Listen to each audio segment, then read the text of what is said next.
Okay, so now we are discussing the highest common factor, also known as what? The HCF. Okay, now this is rather interesting. It's just like how we did almost exactly the same as how we did the LCM part. First of all, we're going to consider two numbers. Okay, first of all 10 and 20. And what we're going to do is, instead of the multiples, now we are going to be discussing and writing down the divisors of 10 and 20. Now divisors of 10, first of all 1 times 10 is equal to 10, and then there is 5 times 2, so we're going to write 2 over here, and then 5. 2 times 5 is equal to 10, and then these are all the divisors for 10. Now moving on, we are going to be writing down the divisors of 20.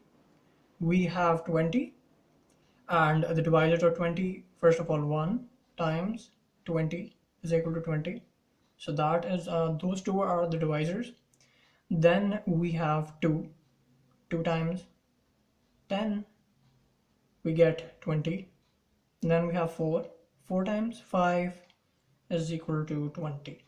So now what we're going to do is going to find the common divisors over here, the common factors. Now what are the common factors of both 10 and 20? Now let us find them together.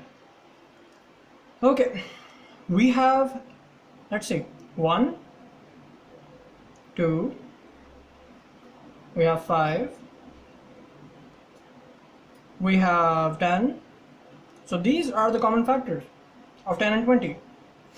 So what are we going to do? We're going to write them down: 1, 2, 5, and 10. Now what are we going to do right now? We are going to be writing the highest. What is the highest among them? 10 is the highest. Okay, so we select 10, and 10 is basically what is the HCF. The highest common factor, or the HCF, of 10 and 20. 10 and 20 is what? 10. Okay, now how do we actually find that? The way to be find this is one way of finding the HCF of two numbers, which looks hard and long. So what are we going to do? We are going to be doing the same method we did last time, with one small variation. We are not going to be reducing 10 and 20 down to the ones as we did in our LCM video, LCM lecture. What we are going to do right now is considering we are going to take prime numbers, and we are going to reduce as many times as we can, taking both of them common. Like you'll see, 2 times 5 is equal to 10, 2 times 10 is equal to 20. Now there is one number that can reduce both of them, which is 5, which is a prime number. 5 times 1 is equal to 5, 5 times 2 is equal to 10. Now unlike what we did in our LCM lecture, we won't be reducing 2 down to 1, because now the rules have changed in the HCF. We are just going to stick around over here. We're going to stop, and we're going to take these two numbers and multiply them together. 2 times 5, we get 10. Now 10 is the HCF. 10 is the HCF of 10 and 20. Now this is rather easier to do, so this is what we're going to do.